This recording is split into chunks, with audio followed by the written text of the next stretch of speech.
안녕하세요. 디자인 반드시입니다.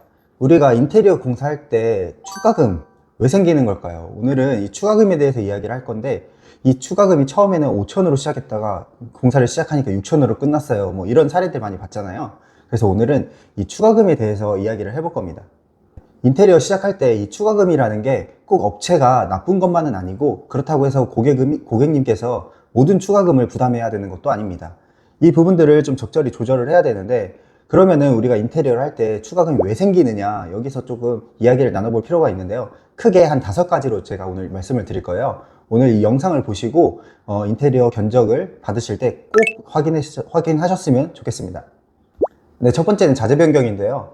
우리가 흔히 인테리어 견적을 할 때 일부 견적서에는 되게 싼 자재가 들어가 있어요. 그 싼 자재를 하는 이유는 인테리어 업체 측에서는 이 공사를 따야 하기 때문에 견적서를 좀 싸게 만들기 위해서 이 저렴한 자재들을 넣곤 하거든요. 근데 이 부분이 나중에 공사가 시작되면은 고객님들도 눈이 있기 때문에 어느 적절한 선의 자재들을 선택을 하게 돼 있습니다. 그럼 그 선에 들어갔을 때 이 자재값이 막 올라가요. 예를 들어서 타일에 대한 자재값이 있을 거고, 또 도기 선정에 대한 자재값, 그리고 수전, 이런 부분들에 있어서 자재값이 우리 견적서에 어떤 모델이 들어가 있는지 이런 것들을 꼭 파악을 하셔야 나중에 이야기를 할 때 서로 이런 다른 말을 할 수 있는 그런 부분들이 없어집니다. 또한 이 도어와 마루도 마찬가지인데요. 이 마루 견적을 처음에 되게 저렴한 제품으로 잡다가 공사가 시작되면은 우리가 이제 좀 고가의 마루들을 선택을 하게 돼 있거든요.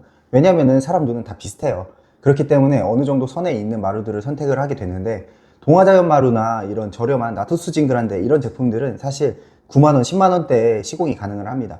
하지만 우리가 인테리어 디자인 공사를 할 때 선정하는 마루들은 약 평당 한 13만원에서 14만원 이상인 마루들이 많아요. 그래서 여기서 마루의 견적 차이가 100만원, 200만원 차이가 나기 때문에 이런 부분들도 좀 고려를 해서 자재를 좀 선택을 할 수 있길 바랄게요.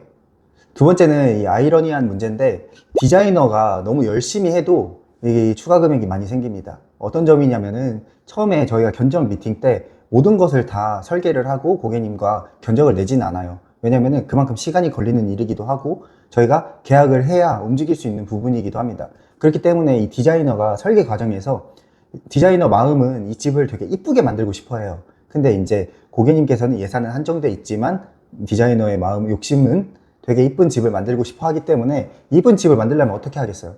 네, 당연히 디자인이 많이 들어가겠죠. 목공 비용부터 필름 비용, 뭐 도배 비용, 이런 게 전부 다 추가될 수가 있습니다. 그래서 디자이너는 저희 직원들한테도 좀 얘기해주고 싶은 게, 디자이너는 그냥 이쁘게 만드는 게 중요한 게 아니에요.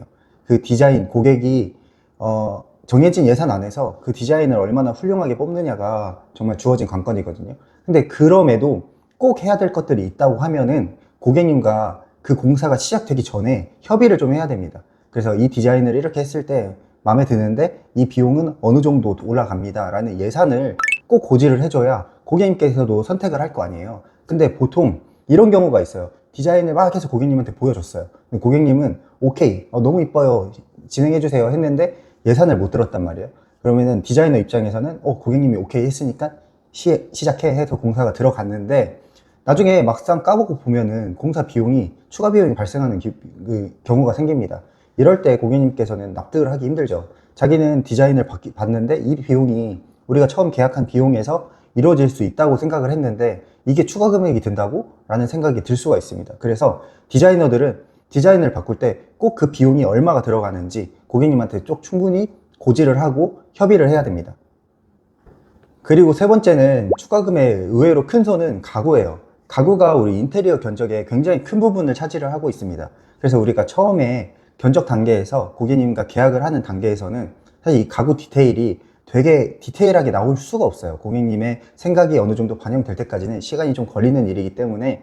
근데 우리가 가구를 생각해 보면은 서랍장도 있고 거기에 들어가는 하드웨어도 있고 플랩장도 있고 그리고 리프트 도어도 있고 되게 여러 가지 하드웨어들이 굉장히 많습니다. 근데 이런 하드웨어들이 전부 다 고가의 하드웨어들이 좀 많아요. 그러다 보니까 서랍형 같은 경우에 블룸을 시공을 하면은 한 서랍장당 한 40만 원 정도가 추가된다 라고 했을 때, 우리가 서랍장을 가구가 많이 들어가는 집은 6개에서 8개까지도 저희가 시공을 하거든요. 그랬을 때 비용이 48에 36만 원, 아니 360만 원이죠. 360만 원이 훌쩍 넘어가는 금액이 발생을 합니다.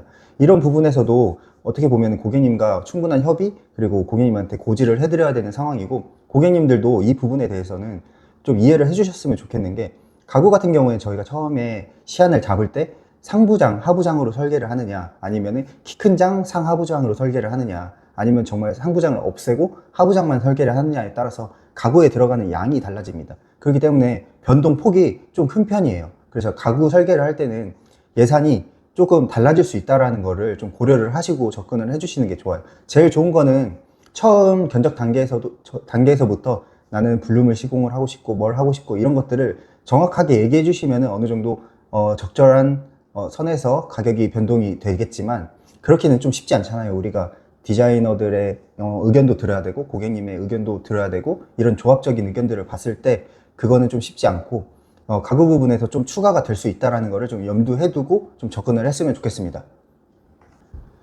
그리고 네 번째는 목공공사가 끝난 다음에 뭔가 변경건들이 있는 거예요. 목공공사가 인건비가 굉장히 많이 드는 작업인 거는 요즘에 오픈이 돼 있어서 많이들 아실 건데, 목공공사가 끝나고 콘센트를 위치를 변경을 한다거나 아니면 콘센트를 신설을 한다거나 이런 작업들이 사실 비용이 들어가는 공사입니다. 저희가 서비스로 차원에서 몇 개를 해준다는 거는 있을 수 있지만, 그 과정에서 굉장히 많은 콘센트들이 신설이 된다거나 그러면은 비용을 받을 수밖에 없는 게, 옛날에는 견적서가 오픈이 막 이렇게 지금처럼 되기 전에는 사실 인테리어 회사들이 마진을 좀 많이 잡고 예상 마진을 좀 높게 편성하는 그 경우가 많았습니다.